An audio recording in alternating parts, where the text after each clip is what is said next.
Bonjour et bienvenue sur le journal du geek, et aujourd'hui donc j'espère que vous m'entendez, je vais juste essayer de vous montrer un peu ce Xperia Arc.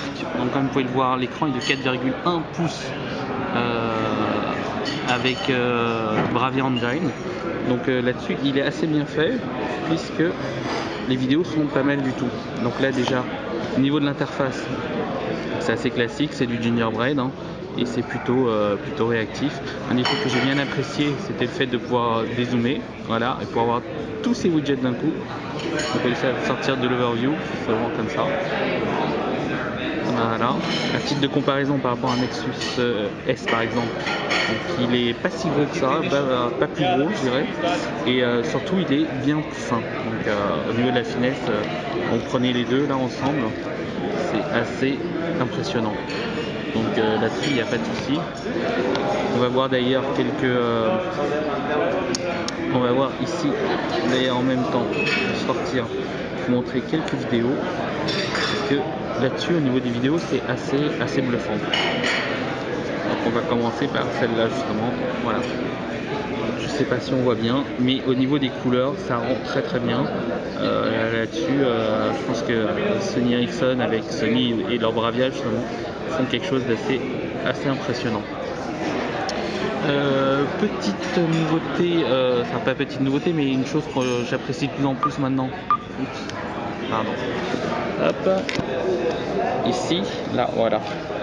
C'est justement l'intégration d'un port MIDI HDMI, donc qui est compatible HDMI CEC et qui permet donc de tout contrôler à partir de la télécommande du téléviseur. Donc ça c'est vraiment pas mal du tout et c'est quelque chose d'assez impressionnant.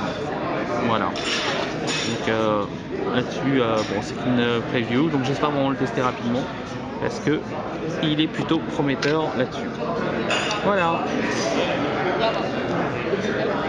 Donc, petite démo du branchement HDMI. Donc vous pouvez voir un simple câble micro HDMI il me semble, avec la télé, et puis c'est réglé. Donc comme vous pouvez le voir ici, hop, on retrouve exactement la même chose. Donc on navigue, et l'avantage c'est que vous le voyez là, on le pilote à partir de la télécommande de la TV. Donc c'est vraiment quelque chose d'assez appréciable.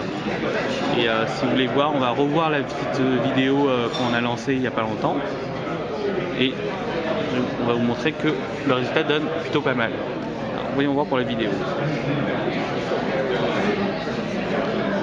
Voilà.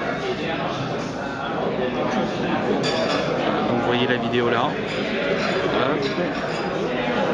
Et bien on a la même chose ici. Et le tout avec une fluidité assez saisissante.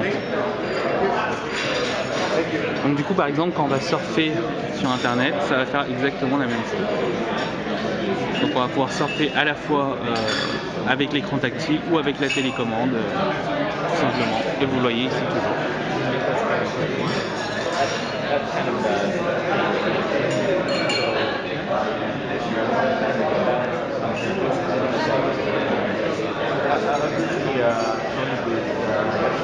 Voilà, petite note sur le lecteur de musique.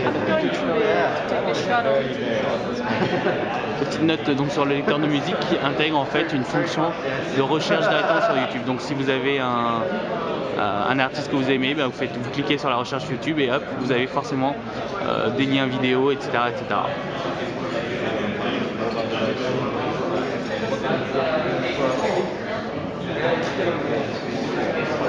Bon, forcément la connexion internet lâche un peu.